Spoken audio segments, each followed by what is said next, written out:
Hello everyone, I'm Dr. Mark Opler, speaking to you here from ECNP 2018 here in Barcelona. Delighted to be here.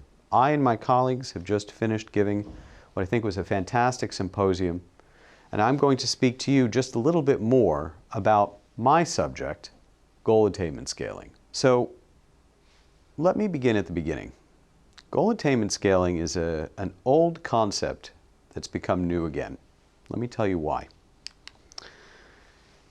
One of the biggest challenges we have in psychiatry is the treatment of patients with major depressive disorder. Patients with major depressive disorder, even when treated with the most optimized treatments available, only achieve what we consider success or remission in about 20 to 30% of cases. We need to do better as a profession and as a society.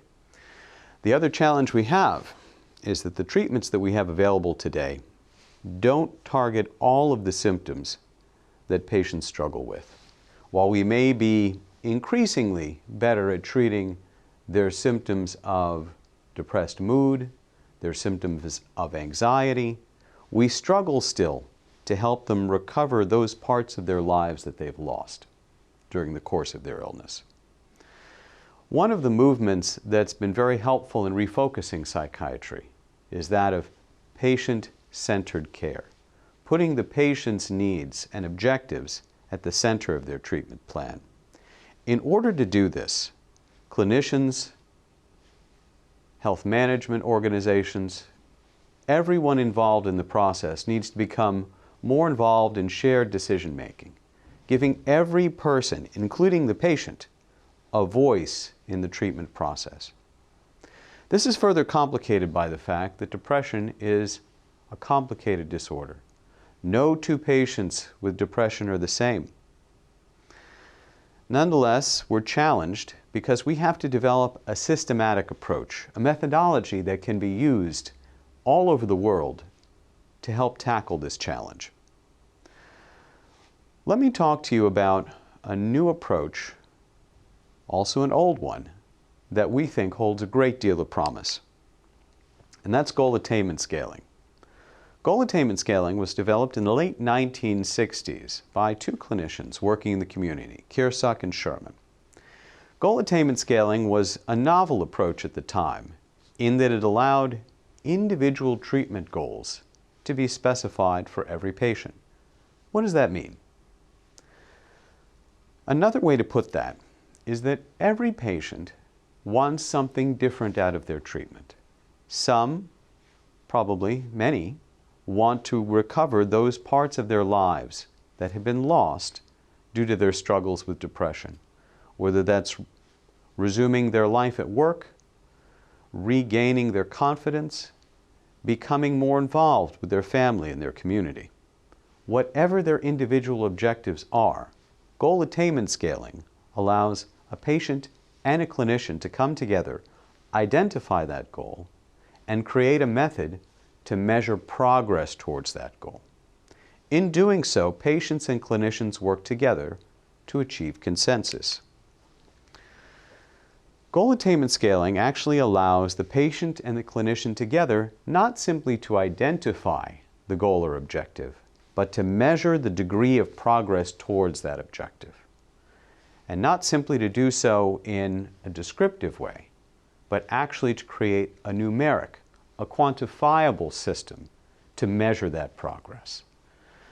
Every subject, every patient who's involved in goal attainment scaling works with their clinician to create a 5-point scale to help define their journey. Everyone at the beginning starts at what's typically defined as -2. That's the patient's present level of performance. Should they actually achieve their treatment goal in a defined period of time, this would bump them all the way up to a score of 0. Patients who achieve considerably more than that, who do better than their stated objective, they're defined as +2. And between the -2, the 0, and the +2, the patient and the clinician define further intermediate points at -1 and +1. While traditionally goal attainment scaling is used with a, shall we say, naturalistic approach, where the patient and the clinician work together to define the single most important objective for that individual, there are other ways to approach goal attainment scaling. Another approach is what we call the domain-defined approach. Using this method, clinicians will present patients with a list of different target areas, different clusters of symptoms, different challenges, different problems that can be used to help define the patient's goals, whether those be principally psychological, involving depression and anxiety, perhaps they involve motivation, emotional states such as low self-esteem. Perhaps it's more of a focus on physical and functional aspects of the patient's life, such as their energy level, control of their weight. Another option that's increasingly interesting for patients is that of cognition, their ability to focus, to remember and recall critical information. All of these are options in the domain-defined approach. Recent studies that have been conducted on the use of goal attainment scaling in major depressive disorder actually give us a great deal, not just of data, but also of hope. Specific goals highlight different areas that clinicians might not immediately identify, but are clearly of importance to patients. For example, increasing their ability to engage socially, improving their relationships with other people, becoming less isolated, more engaged. The results of these early studies are telling us a great deal about how goal attainment scaling may work in a larger population of patients with depression. Goal attainment scaling, again, requires that the clinician work with the patient and use a guided methodology with structure and with rules to achieve a measurable and reliable outcome. The study that I was referring to before actually had patients first set a naturalistic goal, their chief complaint, the thing they most wanted. Then they were also asked to choose 2 domain-defined goals in the course of the study. Their progress over time was evaluated first at 6 weeks and then finally at the end of the study at 12 weeks. The goal attainment scaling approach used here required that goals be SMART. What does that mean? It means that they needed to be specific, have detail, be focused on the who, the what, the why, be measurable, be things that could actually be described and evaluated in a consistent way. They also had to be attainable. They couldn't be entirely unreasonable for patients to achieve. In addition to being attainable and realistic, they also had to be time-bound, things that could be achieved within the course of this 12-week study. During the course of the study, we discovered a lot that I'm excited about and that I'm very delighted to have presented here at ECNP.